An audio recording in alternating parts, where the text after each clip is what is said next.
ధనగుప్తుడనే గొప్ప వ్యాపారి ఉండేవాడు. అతడు జీవితమంతా ధనార్జనలోనే గడిపాడు. అపారమైన సంపద సంపాదించాడు. వృద్ధాప్యంలో అతడు పక్షవాతంతో మంచాన పడ్డాడు.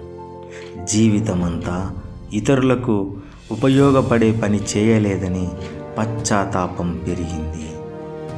తన కొడుకు శ్రీగుప్తుని పిలిచి ధర్మశాల కట్టమని చివరి కోరికగా చెప్పాడు.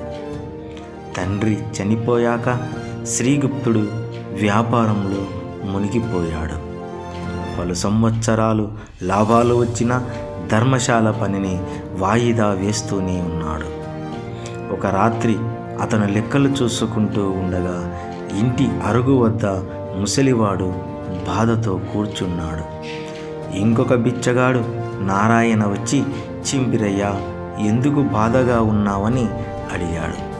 చింపిరయ్య కాలు మేకుతో చీలిపోవడంతో వాచిపోయిందని బాధతో చెప్పాడు. నారాయణ తన దగ్గర ఉన్న అన్నం చింపిరయ్యతో పంచుకున్నాడు. ఇది చూసిన శ్రీగుప్తుడికి నిజమైన కలిమి అర్థమైంది.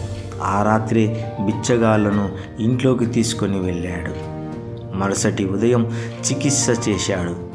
అదే రోజు తన తండ్రి కోరిక మేరకు ధర్మశాల నిర్మాణం ప్రారంభించాడు.